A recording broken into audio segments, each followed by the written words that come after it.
Welcome to Mental Health Mondays. We are so happy that you are here with us.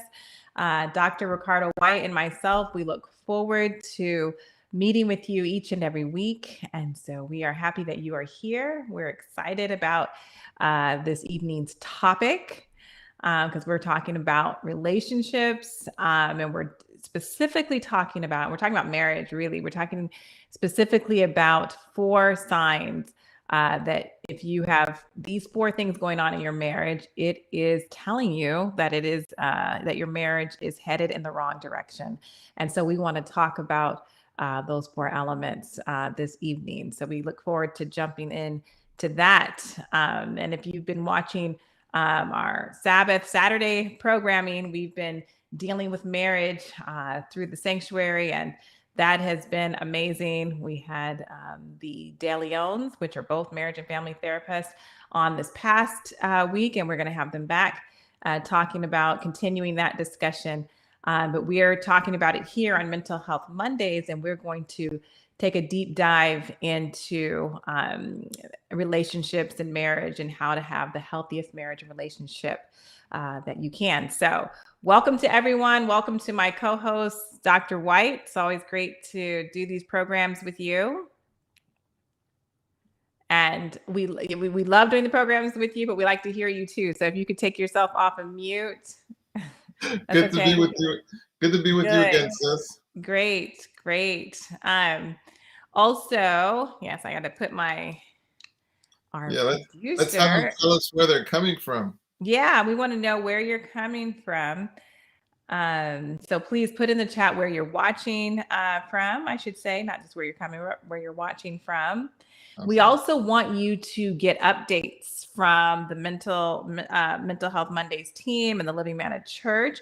If you would like to get those updates and alerts so that you know when we're going live, not just with Mental Health Mondays, but the other programming that we have on during the week, you can put in LMOC and then text the numbers 84576. So you put LMOC, which stands for Living Manna Online Church, and you put that in like the name who you're texting it to, and you text the number 84576, and it's going across your screen as well. So do that if you want to stay up to date with Living Manna Church and Mental Health Mondays.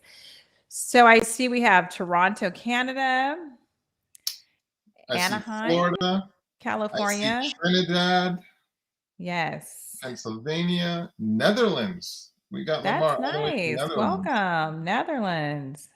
Trinidad. Welcome. Let's see, Anaheim, California. Yeah, awesome. Great. Thank you for letting us know that it works in Canada.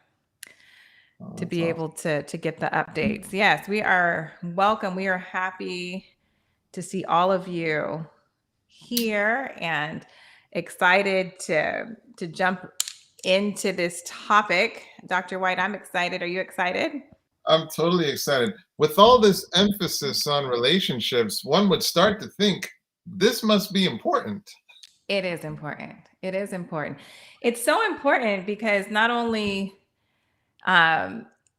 it's like it impacts the 2 people who are in the marriage, but of course it affects their children. Like a healthy, happy family. I mean, your children go into the world. This is how, they go into the world and, they impact the world. And if they're coming from some really broken homes, then they're going to spread that, possibly to the world. That's going to be their stamp on society. So we really want healthy marriages and healthy families so we can have that continue and not have the toxic relationships continue through generation.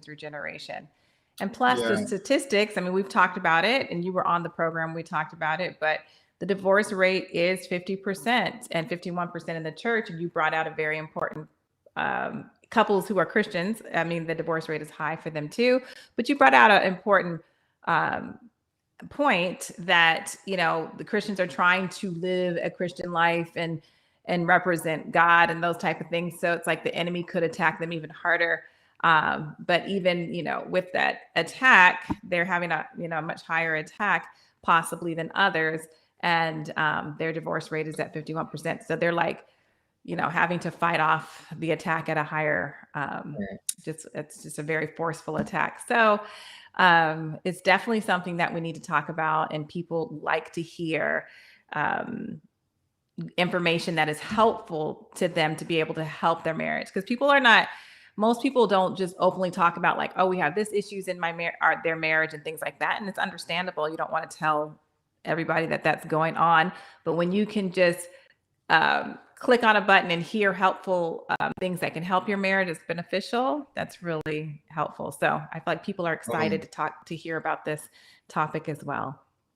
No, Yeah. absolutely. And so just diving into it, yeah, we wanted to share with you, 4 different signs, basically.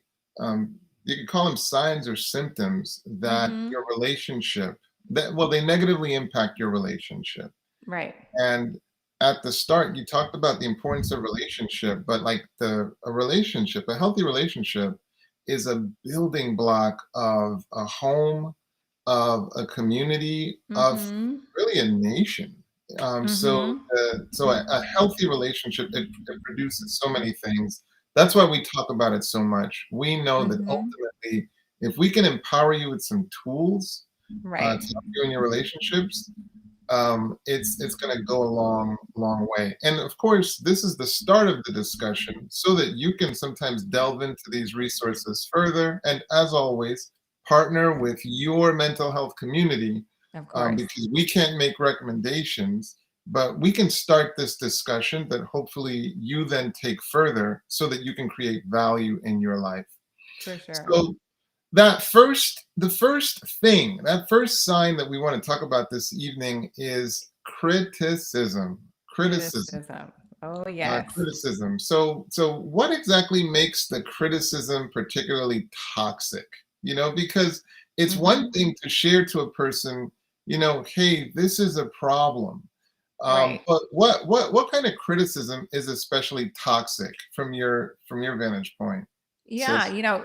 criticism that is attacking the person's character, and that is when criticism is, has gone too far. It's attacking. It's not just saying, like, oh, you didn't put the milk away this morning, you left it on the counter. It's not that. It's like you're attacking the core of who they are. Yeah. Um, you know, you're I even sound so bad to even say it, but you're a loser, or Well, you're right. so It's not stupid, or how could you be this dumb, or these type of things. right. It's not just, hey, can you please put the milk back? It's Right. you always leave the milk out. You Right. always do those sorts of things. You're the type of person, so it's Right. really attacking who the person is, as opposed to highlighting that they might have done something. So separating the person from what they've done. So Right. that's where it can take a toxic turn. Mm-hmm. Now, in my situation, I think I was just criticizing too much, whether I was doing it, whether I was attacking her or not. Sometimes criticism Mm-hmm. can just be too frequent. It can be too much, and It that's can be true. too frequent, It's true. But even if you're doing it completely right, nobody Mm-hmm. wants to hear that they're constantly doing something wrong. Right. Right. And so this idea of criticism, it's really, really helpful to monitor that. Mm-hmm. Because one of the things John Gottman talks about is if you have one negative, you should have 5 positives to that Right. negative. Right. And so A one, 5-to-1 ratio. yeah, one trick I started exploiting was when I got the thought about a criticism, I would actually think about a compliment. Mm-hmm. So Mm-hmm. my wife would end up getting a lot of compliments. Right. So if I was thinking about something negative, I'd be like, Mm-hmm. honey, I'm really happy you're with me. Mm-hmm. Because one of the things I learned was you do not have to address something when you first become aware of it. Right. And I also have 2 hands, so I can actually deal with the issue. If the milk is Mm-hmm. out, guess what I can do? Mm-hmm. Put it away, Right. And you can make that mental note that, hey, I can address this at a better time. Right. But in the meantime, let me get some positives in. And I Mm-hmm. found that to be much, much better than being a hypercritic. Over to you, Steph. Mm-hmm. Yeah, I just wanted to say that you mentioned John Gottman, which he was the founder of this theory that we're talking about tonight today, and his wife also helped him with that. And it's evidence based, it's research based. Has been, I guess at this point, has studied it for 34 years, and so there's a lot of research that goes into what he presents. And when he's like saying the 5-to-1 ratio, so you're basically saying, five, it takes five, like you have Positive, one positives. If you have like one criticism or negative. negative thing that you want to say, it takes five, positive things to say to your spouse, to be able to balance that. And so, yeah, that's a lot. Like, I mean, how many marriages do that, right? Right. There'll be more like five negative and maybe a positive in there. So you can imagine how that person's feeling. Right. So Right. that's why that technique, I noticed, my goodness, I'm thinking way too many negative thoughts. So let me make sure she's experiencing this positive affirmation. Because Right. the other piece to it is a lot of times what's going on in her world, Right. or his world. Right. Like sometimes that criticism is coming right at a moment where that's the last thing they needed to hear at that time. Mm-hmm. And that's Mm-hmm. why it can be helpful to say, you know what? A compliment might be helpful right now. When Right. you think about the partner and all the stresses that they're going through, what if they're really thinking about that right now? And so Mm-hmm. you bringing them out of that is just to criticize them. No, you can see Right. how a compliment would be super helpful. Right. Because the recommendation for dealing with criticism is a gentle startup. Right. Okay. I was just gonna say it's the way you approach, a gentle and easy startup, is what Dr. Or John Gottman talks about, and just how you're approaching your spouse. So an easy startup gets you to, it's going to get you to the place or the result that you want. Like you're going to be able to say what you needed to say, and it's going to tear your spouse down. It's not going to make them feel worthless or criticized, but you're having a conversation about X, Y, or Z, whatever it is you're trying to share, but it's not going to tear at who they are as a person. And how much more And gentle you're not can going to you end up in an be? argument. Right. And how much more gentle can you Right. be than leading with a compliment? Than leading with a Right. compliment. So that Right. you can't really get more gentle than that. But I would Mm-hmm. just say sometimes I just leave off the criticism. I Right. just remember that, you know what, it's okay to have a positive, because I remember his rule. You really want 5 positives before you're licensed to put in a negative. Give. Mm-hmm. Um, and so I Mm-hmm. found that worked, quite a bit. Now, And really, you can use this in any relationship. If you think about it, like as parents, I mean, imagine if we were mindful, like to come at our children with like five positive things before we criticize something that they're doing, or say something negative. And even having an easy startup, like he studied for marriage and relationships, but these are principles that you can take into any relationship. I know there was a question up there. is there Um, criticism in the relationship? If there is criticism in the relationship and both parties agree to work in sanctuary to stop this habit, so they must be alluding to the sanctuary that we've been talking about. I'm thinking How so. long would it how long would a term would it take to be healed? How long does healing, take? I Well, mean, go ahead. no, I was going to say that. Well, my answer would be that differs from person to person, right? There's not a, or from Yeah, couple to I mean, couple, I should say, from relationship. right, right. So there's going to be variance. The good news is the brain is neuroplastic, you Mm-hmm. know, and so it's really helpful to remember that God designed the brain in such a way where it's not stuck, it's not fixed. Those neuronal connections, those neuronal networks, they're not necessarily permanent. So you can expose them to experiences that will literally impact the networking. So you can do your interventions with hope and Right. trust that over Right. time there can be improvement. Mhm. That's Mhm. really important to remember.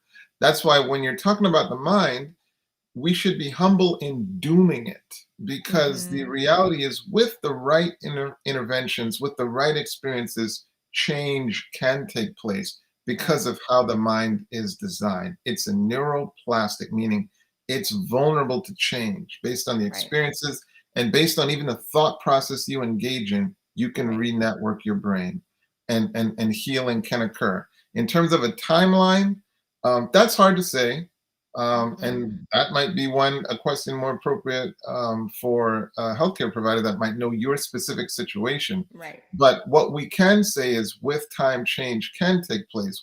It's harder to comment on how long in the Mhm. given situation that you're talking about, because it'll depend on the intervention that you Mhm. choose. It'll depend on the level of immersion that you engage in order to drive that neuroplasticity. Okay. Mhm. We'll take I one want more to question. say that, Yeah, go ahead. can I just say this, that neuroplasticity, I think, is the biggest blessing that God gave us as humans, right? The fact that our minds, our brains can change. That is the biggest blessing. Because without that, I mean, where would we be? We wouldn't. I don't know. We would be. There's this That's just the hugest. Go there's this ahead. amazing yeah, there's this amazing book called The Brain That Changes Itself. And I believe it's Mm-hmm. Dr. Norman Doidge's.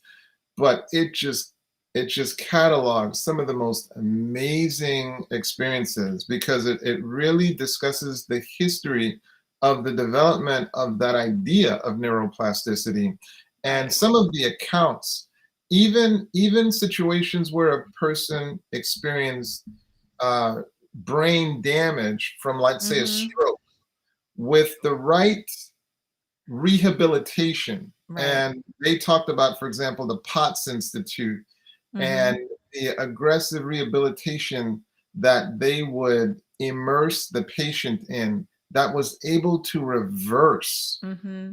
or restore amazing functions that had Yeah. been lost from a stroke, because Right. really they were driving reassigning of function in the brain. I Right. mean, just amazing testimonials that can give you confidence that the brain is neuroplastic and Mm-hmm. capable of change. It Yeah. was absolutely amazing. I don't know if you follow Dr. Caroline Leaf. Have you? She's a neuroscientist, and she's done a lot of work with people who've had major brain injuries. Like the young lady, I was just watching something that she was talking about, a young lady who was in a car accident, and after, before the car accident, she lost, like, her IQ went down like 20. She lost some of her IQ, and then after, I think it was like before the car accident was at 100, then she lost, went down 20, and then after she worked with her, and she was able to finish high school, went into it went from to like 120. So she was smarter after. She was able to work with her and get some of her abilities back in her brain, and she was actually smarter after because she did that work, and the brain changed. So it's That's like a impressive. powerful, yeah, That's absolutely very impressive. is amazing. I know there's a question up there. What about a person who criticizes you with a solution? Is that okay? I would probably say in a marriage, like, I don't know how, I mean, we're using the word criticism, like, and you have a solution, but don't approach it like, let's like not even let it have that label as criticism. It could be a very kind suggestion. People That, don't like to hear about their flaws, okay? right. It could People just, don't like, yeah. even if you have a solution, Even that if, doesn't right, neutralize this thing. People don't like to hear about their flaws. If right. someone was coming on to you, they don't start with your flaw. That's true. Um, Obviously, there's an exception to every rule, but Mm-hmm. it's usually flattery. People usually are complimenting some aspect of you. Why? Because people don't like to hear about their flaws. Mm-hmm. Our significant others do not feel good about us when we're constantly bringing up their negatives. even if we have a solution. So that's a simple answer to that. And Mm-hmm. I'm sure the listeners want us to get back to what's I second. I Go ahead. do, and I want to go there, but I just want to say this really quick, just because this, I think, well, I mean, you said that you used to criticize, I know, I did it. but I think that as um, the females, it's like this is something that I learned, that I actually read about too, but I learned, practically, is that we're moms and we're wives, and sometimes we just, like, our husbands just expect and us to, like, we're being mom all day, and when they walk in the door, supposed to, like, switch the flip the switch and be wives, right? But then it's so many times we don't flip that switch. We stay as moms because that's what we're just doing, like, either all day, especially when our kids are young, and then we come at our husbands like we do our children, not necessarily consciously, but because that's just where we're at, and then we don't flip the switch and go back into wife mode. And so a lot of the things that we might say will come off as criticism or critical or telling them what to do. I mean, how many husbands have said, "Why are you treating me like a child?" Right. because I'll, we deal with children all day, and right. so yeah, we have to consciously flip that switch when with our husbands. I'll Go take ahead. it. I'll take it even one step further. This is a free tip to the wives. We actually flip the switch even beyond wife to girlfriend. Yes, yeah, go to girlfriend. Because That's a big flip that's from being but a mom all that's day. That's a big fun. flip, but it That's needs to happen. fun. It's fun. Yeah. It's It's fun, fun. but not always easy to do when you're stressed out with kids at home. Fair enough. But we need to go. Yeah, you're right, Yeah. because To time is going. context. So we Yeah. need to go to the next one, defensiveness. This is another, I think we should have said the name. It's the four horsemen. Yeah. I did. That Yeah. I think, did you say that No, that I could didn't. be taking Yeah. you to the direction of the apocalypse, which is the end of the world, which could be the end of your marriage. So defensiveness is the second horseman. Right. It's the Right. second So horseman. defensive. Uh, And go ahead, you can open up with that one. Go Yeah, ahead. no, sure. And so basically, we've all been there. We've Mhm. all been there where you're feeling attacked and you're like, no, no, no, no, that wasn't me. No, no, no, that wasn't me. Right. And the reason that is such of a painful experience for that other person is because ultimately the bid we're making in relationships is to be heard. Yes. Ultimately, the bid that we're making is, would you please hear me? Would you Mhm. please feel me? Mhm. Would you please take the time to empathize with what I'm saying? Right. So it is incredibly damaging when you give that person who's making that bid to be heard the experience of rejection. Mhm. So, hey, I feel like you're doing X, Y, or Z. No, no, no, no. Mhm. That's painful. But it's also reflexive though. If Right. someone's attacking you, we want to defend, you Right. know. In this situation though, what's happening is that person is being rejected. They're not getting through. They're not Right. getting through. And so it can feel pretty devastating. Mhm. Mhm.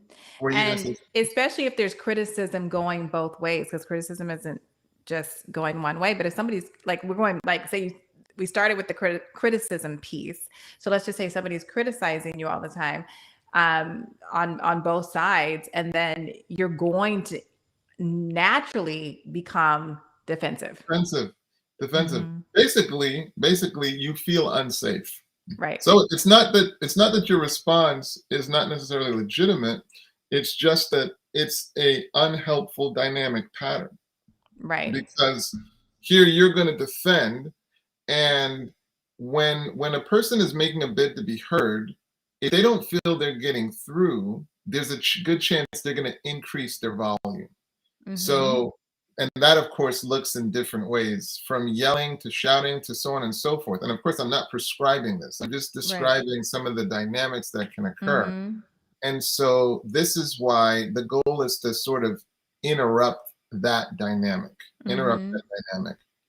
And you said, yeah, and you're basically, when you're being defensive, you're in your fight or flight type of state of Yeah, mind, yeah. because they don't feel safe. They don't feel They don't safe. feel safe. So the idea being, you don't even have to say necessarily you're wrong. Mm-hmm. Now I'm gonna give you one of my little tools. So listen closely. What's interesting is you literally can say, so if I'm hearing you, you're saying that I did X, Y, or Z. Mm-hmm. Like notice what that does. What that does is it shares with the person, I heard you. I heard you. And it moves you out of being defensive. So Mm-hmm. so if I'm hearing you correctly, it sounds like I did X, Y, or Z, and from the looks of it, looks like you're pretty frustrated about that. Right. Looks like you're pretty frustrated. So you're showing the person, I hear you, I feel you, I get you, and I'm not blocking myself from you. Mm-hmm. And notice you're not even saying whether that's right or whether that's wrong. You're just letting the person know, I heard you. Right. Does that go a long way, sis? Mm-hmm. Yeah, that goes a long ways. That goes a long ways.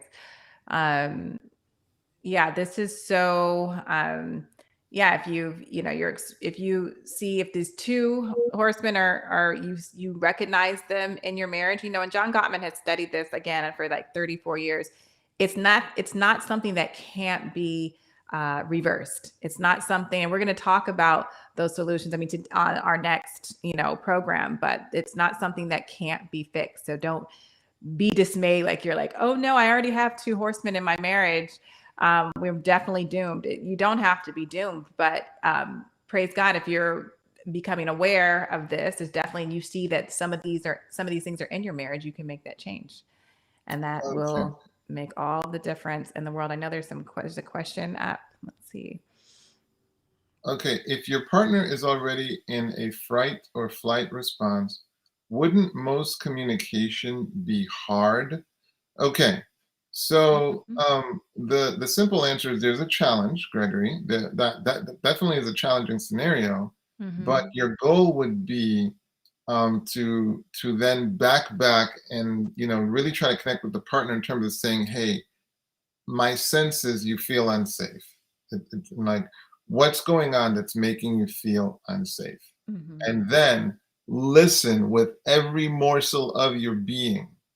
Right. Listen, because I think when we get to arguing, we forget we're talking to our lover. Like we Yeah. forget that we're actually partners. 9 out of 10 Mm-hmm. times, you're connected to mutual aims. You have mutual goals, and Mm-hmm. so the goal is to just realign. Right. But so it's really critical to clarify. Um, what how am I making you feel unsafe? What is it that I'm doing? Am I yelling? Am I being hypercritical? Mm-hmm. um, am I not hearing you perhaps? But help me understand what I'm doing to make you feel unsafe, because you're correct. If a person feels unsafe, it is definitely challenging to communicate, and so you've got to now do your homework to figure out what you can do to make that person feel safe. Mm-hmm. Mm-hmm. Okay. All right. And then, so in another Mm-hmm. question, it said, my spouse has had several strokes. I'm sorry to hear that, Yeah, Jewel. that's okay. Will this impact communication? The answer to that question is it depends on where the strokes took place. Mm-hmm. So there are different regions of the brain that carry out different functions. Right. So that, there are strokes that'll impact the ability to move, the ability to speak, the ability to think, the ability to see. So it all depends on where in the brain the stroke took place, to determine if it'll impact communication. But Mm-hmm. Jewel, be sure you get that book, The Brain That Changes Itself. It Yeah. has some profound stories about amazing rehabilitative recoveries that occur with the Mm-hmm. right rehab, Mm-hmm. so that it really cements this concept that the brain is able to change itself with the right rehab. So Right. again, the book is The Brain That Changes Itself. Mm-hmm. And I believe the author is Dr. Norman Doidges. Yes. Before we go into the last two, I want to give you an opportunity, Dr. White, to talk about a program you're doing. I mean, I know your book Burnout, but it even um, has to deal with relationships. I want you to talk about that a little bit. Thank you so much, sis. So what? So of course, I'm the founder of the Mastermind Institute, and we are very passionate about killing burnout. And what we did is we designed a year-long membership where where what we do is each month we have a different focus. In September, we're actually going to be focusing on romantic relationship. So if you're interested in that, email me, and I'll be happy to send you a link, or you can go to Dr. Ricardo, you can go to killingburnout.com actually, killingburnout.com, go to the membership, and there's a membership tab, and you can sign up to get ready to participate in our launch in September, and you're going to absolutely love it. So it's the first Monday in September that we will have an awesome didactic session. So you'll get instructions on how to participate in that. But thank you, sis, for allowing me to share Yeah, that. that So sounds great because definitely our marriages can burn out, or the flame can condemn for sure. We were just talking about that this last absolutely. week. No, for sure. So that sounds like really, really good stuff. But the third horseman is contempt, and contempt is I like to say you have one foot out the door by the time contempt is really, doing its thing. And that Yes. can be through, you're communicating, but it's through sarcasm, and the body language is telling, there's a rolling up their eyes, and you just don't have respect for your spouse. You just lost all respect, and you don't care. You don't care. There's an entrenched sort of disdain, you Mm-hmm. know, and it'll translate to from what you say to the body language and to your responses Right. to sarcasm, but just an entrenched disdain. Mm-hmm. And this hopefully would really alert you that, you know what, I'm going to need some help to change this. Let me get Right. some help to change this while I still can. Mm-hmm. And what you may notice is that, you're really thinking a lot about your spouse's negative, qualities, and you're constantly just thinking about that, and it's creating this loop, Mm-hmm. and it stews and it just boils up in contempt. So you feel morally superior, and you are attacking the person's character. So it's like, just think about having the flavor of bile in your mouth when you think about Mm-hmm. that person, and that should really alert you that, you know what, let me take some steps while I still can. Let me take some Mm-hmm. steps to change this. And it's Mm-hmm. very likely you may need external support. I was just Um, gonna say, because at contempt, you're not even trying to have healthy communication. You're not. There's no five uh, positives to one negative. Like that's not even on your radar. You're just saying something that's not kind, or again sarcastic or snarky. But there's really it's the passive aggressive type of Undertone. comment that you're really trying to say something else, right? Yeah. They're not your spouse is not feeling that love or care, basically, even the care that you care necessarily about them as a person at this point. Yeah, so next week we'll be explicit about the antidotes to these Yes. four, challenges. Mm-hmm. But contempt, that should definitely raise some alarm bells. Mm-hmm. Mm-hmm. And then that'll bring us to the last one, which is stonewalling. Stonewalling. And according to John Gottman's study, which he studied, remember it's research evidence based, right? That men tend to stonewall more than women,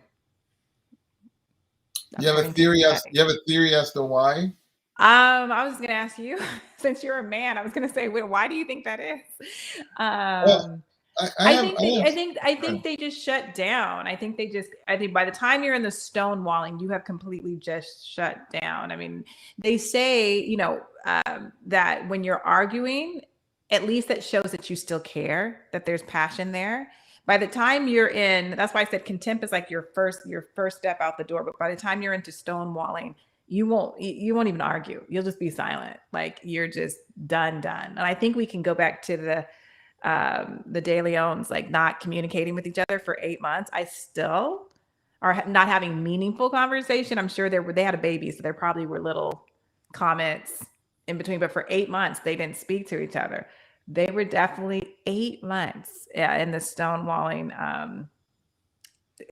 What something that I'm telling their story for them that they might say something that they didn't mention this week, but um, Cesar De Leon, the husband, he had already was about to sign a lease for an apartment. He was already going Wow. to, let her know that he was going to leave because when she, as we heard on Sabbath, that when she came to him and saying, "I don't want to lose the marriage, I don't want to lose you," he's like, "I'm not in love with you anymore." But by the grace of God and God healing that marriage, they were able to, take the steps forward to be able to come out of that. But by normally by the time you're into stonewalling, you're emotionally divorced. You might physically still be in the same residence, but you're emotionally divorced. Well, props to them on, just really exposing their relationship that way Yeah. and the intimate details for us to all benefit. So props to them for doing that. Mm-hmm. Um, here's some of my thoughts on stonewalling. Very often you find that women are more verbally adept than men. Mm-hmm.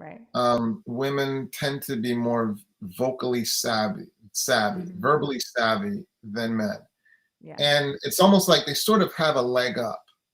So that I say whereas we can men, attach our feelings to words more easily. it, I it, don't. it That's my. We can attach our say how we feel.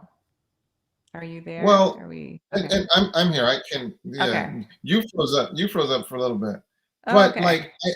I think I think a lot of men will feel just like they are being ineffective in getting their words across. Right. I think a lot of and they'll just feel outclassed. And then combine it with one more thing. So men are physically more aggressive, Mm-hmm. but here in this situation with their spouse, especially if you're a decent person, you can't even resort to what you normally would cling to if you're going to be a decent person.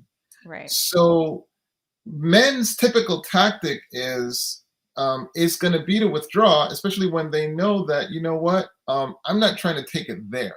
I'm not trying to take Mm-hmm. it there, Mm-hmm. and it's actually a coping skill. It's like, look, let me shut down because I'm not trying to take it there. And I think that's my suspicion. So Mm-hmm. that's not like data driven, blah blah blah. But Evidence that's based. that's not evidence based, It's double Dr. White's blind, thought. Yeah. placebo controlled. I wouldn't be surprised if that's the case. Now, of course, there are men that will blow this rule out of Right. the ocean There's because always an there are men that are exception. very Mm-hmm. verbal. Um, Mm-hmm. yeah, there are men that are very comfortable, very able to articulate, and don't feel one down in that Right. conversation with their significant other. But there are a lot of men who do. They feel sort of outmatched. Their Mm-hmm. words are used against them. They just don't feel like they're effective, and so they're like, rather than just get my just wiped up the floor with me, let me just withdraw. Okay. Yeah. And I've lost and lost. And of course, there are women who are saying, hey, I've had that experience, where you just like, I don't even feel like fighting anymore. I'm going to withdraw. I can't. Mm-hmm. Again, you feel unsafe. Mm-hmm. It's the ultimate Mm-hmm. feeling of unsafe. So you don't even respond. Right. And so, yet again, it's a real profound sign of breakdown. What were Mm-hmm. you going to say, sis? I was just gonna say, I had a couple once. The husband had said, his wife is saying all of these things, and she's just like, and he doesn't respond, and he's just like trying to process what she's saying, and like he just has like a thought in the queue. That's the word he used, like in the queue, but it's not like ready to come out, and he's still processing. And she's like way ahead of him with all these words and saying all these things. It's just like exactly kind of what you said, that, you know, men, they process things in a different way, and so it may take them some time to get those emotions or feelings into words. And for women, we're just like, we want it right now, right now, right now, like, and that's not how necessarily all men communicate back so quickly. The stereo, there was a question about, are we wired differently? Oh I yeah, think, I from think, I Mars and mean, Venus. well, I mean, I think anybody that goes through like life has to Mhm. see that like we just approach things differently on Oh, a whole. There completely. will always be exceptions. There will always be exceptions, but my goodness, I think it's pretty obvious. The illustration I usually talk about is, if you ask me to do something and you ask me to do that one thing, I will do it like really well, really well. But if Grizzly, you no, ask me that's to very do, funny. That's very if funny. He you said ask me to do, men think like Fred Flintstone. That's hilarious. but if you ask me to do several things at once, it's probably not going to come out all that well. Right. Now, if, on the other hand, if you ask my wife to do several things, she could juggle a child, she could mix the soup. The soup might not be perfect, but we'll all eat. Nobody's going to go hungry. Right. Baby's happy, they're Right. playing, and she's remembering that the light bill has to be paid and all this kind of stuff. She Right. can do all that well. Mhm. I find in my humble, experience, Mhm. I find men tend to be more serious. They want to do one thing at a time. Right. Whereas I notice women tend to be more global and integrated. Mhm. So the going theory was, men tend to be more left brain and Mhm. women tend to have the ability to go right and left brain. Left. They tend to prefer right brain, but they can access both, Both. more so than, let's say, men. Mhm. And again, there will be exceptions to every single thing I'm talking about, because obviously, you have women who would be like, no, I'm much more left brain, and you have Mhm. men who are much more right brain. So there are exceptions to everything. So we're talking about, hey, what's really under the bell curve? What's the general thing that you see? Right. Um, Donna says, my husband has told me this many times, one thing at a time. My husband's told me that too. It's very interesting. He said exactly that. He's like, whoa, whoa, whoa. Like, are you going to bring the whole world of problems to me right now? Or are you just going to, like, just one thing at a time? give me, give me, And I'm give me like, the sequence. Give me the sequence. you Oh, can't fix all these problems at once. No, but yeah, that's how. I don't know if you've seen on social media. I think I've seen it on Facebook. Just how men, like, they have a picture like how men think, and there's just a railroad track going straight forward, just one. And with women, there's like all these different tracks all at the same time, and that's just, hey, right. we can, and we're happily like that, and we manage it very well. But And let me tell you right now, it's phenomenal, because I'll tell you right now, the women that I collaborate with at a high level, mhm. like, it is so amazing, because they'll be like, okay, well, we're doing this. Well, let's not forget this and this and this and this and this. And you're just like, wow, wow. It's amazing. The outcome is so much better. We're Um, bringing our skills of being a mom into whatever, like in the workplace or wherever, because that's a mom. Those are motherly skills. Like when you're raising it's children, you have to be able to do all of that. they're integrative, and Yeah. it makes for such a better results. Now Hmm. versus, we tend to be focused, so our Right. ability to focus, it can be really helpful in crisis, because we're really good at saying, okay, this is extemporaneous right now, this is what we need to keep really kind of central, and that has its advantages, as well. Hmm. You can see the power of the partnership, though, like Right. Yes. when both of those things come together, it can be so critical Oh when we yeah. can learn how to play off each other. Oh my Hmm. goodness. Because we um, need, yes, even well, though and, we can do all of that, we need our husbands, our men, to do what they do best, and then it complements what we're doing. Because without, and yeah. and I will keep repeating this, because we don't want to perpetuate the stereotypes. However Right. much we want to put women in a block or men Right. in a block, however much we want to do that, we must be prepared for women and men that shatter that stereotype. Right. You gotta be ready for that. And Mhm. and that's why you can't have rules that, okay, well, only this person can do this. You have to know Mhm. that there are people that shatter that. There are Right. there are men that want to be that are incredibly integrative Right. and women that really want to be super, focused. And so Mhm. it's person by person, Mhm. situation by situation, and you can't do the cookie cutter, well, I can look at you and tell how you're going to be. No, you Right. have to meet the Yeah. person and experience them to know how they're going to be. That's So right. that's incredibly important. That's right. But That's right. so we talked about four signs that Mhm. if these things are prominent in your relationship, you really want to do something about it. Mhm. Criticism, and Mhm. not just highlighting there's an issue to work on, it's Right. criticizing the person. It's not Right. just that the milk is out, it's you always leave the milk out. That's your style, you Yeah. know, and just attacking their character. That Mhm. can cause a problem. The other one is contempt, okay?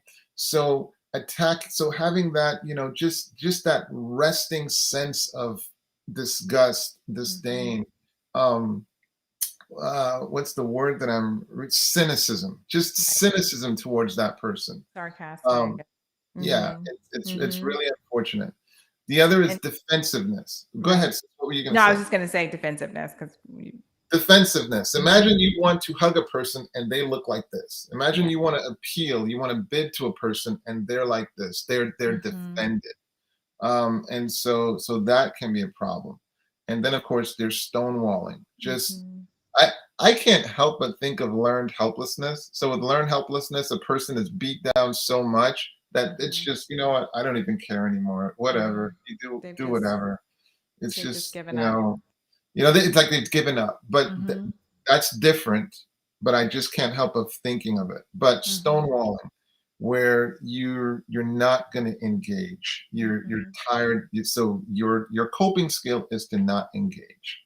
And of course, if the relationship is making a bid to reach you, Mhm. stonewalling is a brick wall. Yes. Like, how does that feel? Right.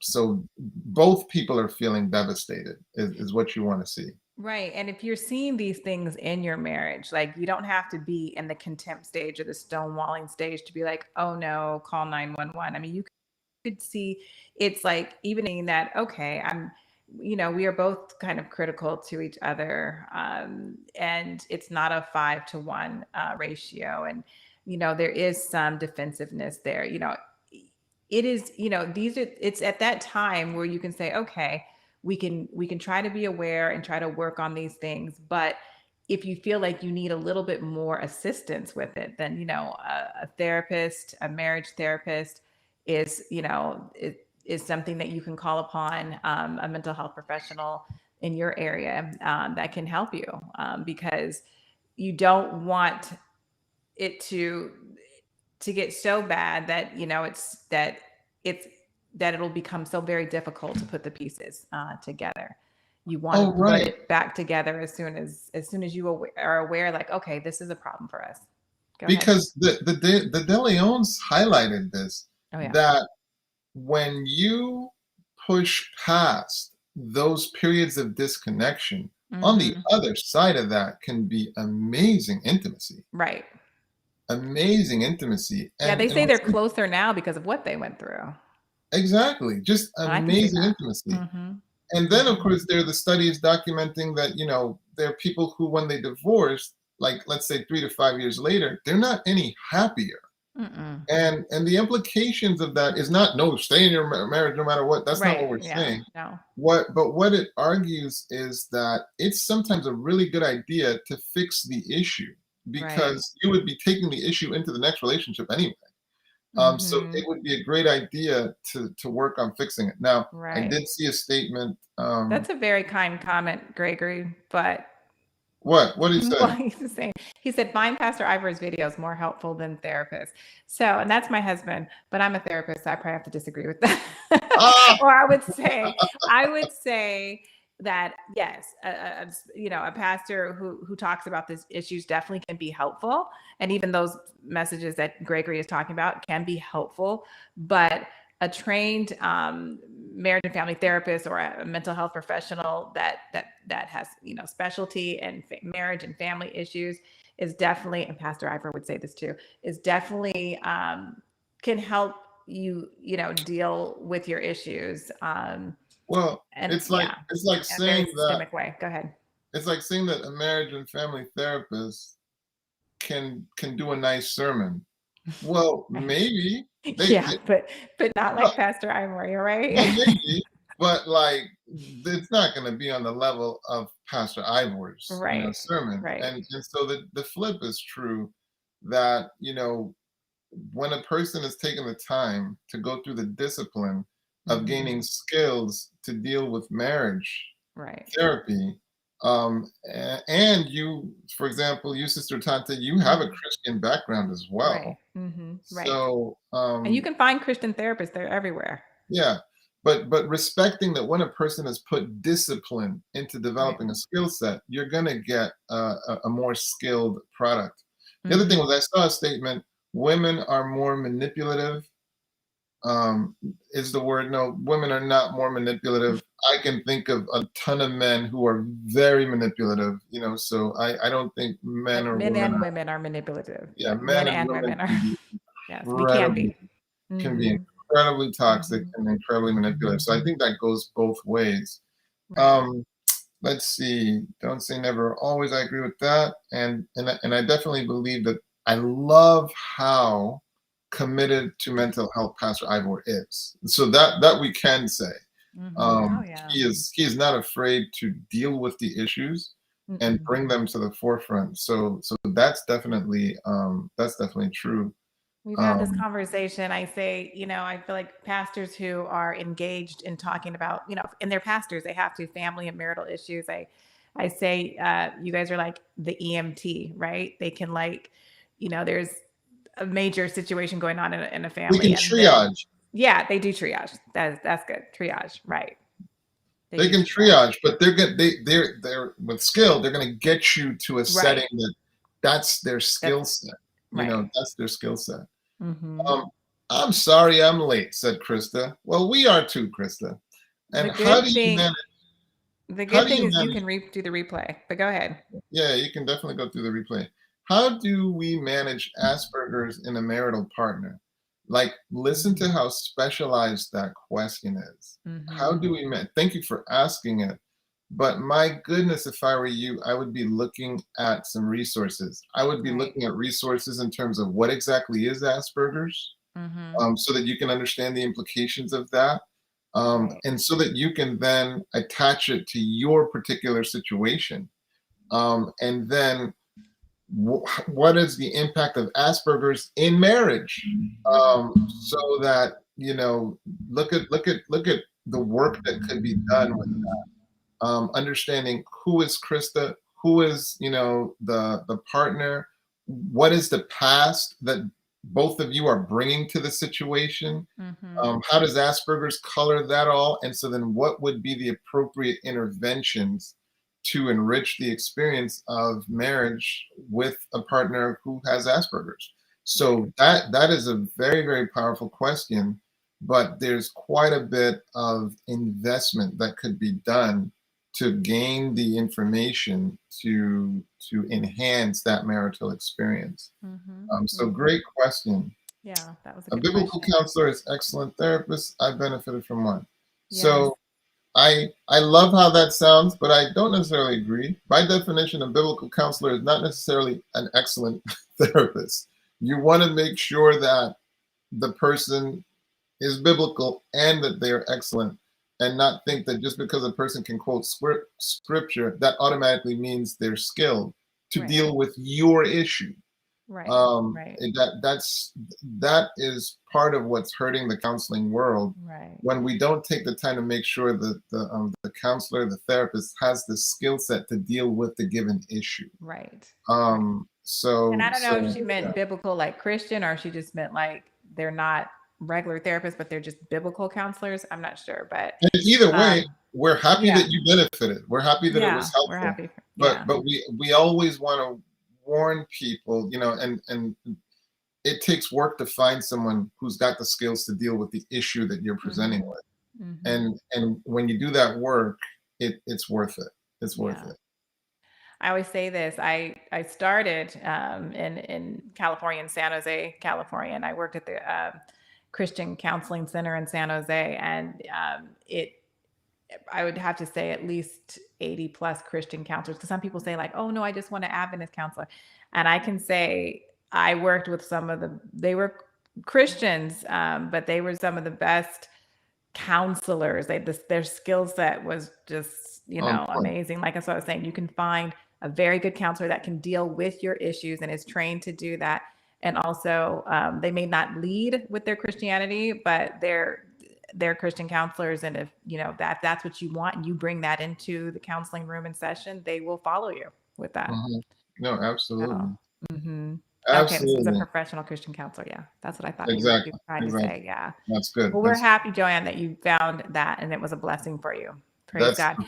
And uh, it's hard for people to find good counselors that they can do that work with, and that therapist client, um, connection is very important within the therapy work. And it's not easy always for people to find somebody that the therapeutic alliance or connection is there. so this week we talked about those four horsemen. Next Hmm. week we're going to talk about the antidotes. We'll talk Yes. about, hey, what's recommended. You don't want to miss Gottman's that. Yeah, You don't want to Gottman's miss claim that. to fame was that he could analyze, 5 minutes of a data of a couple interacting from, let's say, Hmm. his love lab, and with about 93% accuracy, he could determine if they were going to be together 5 years later.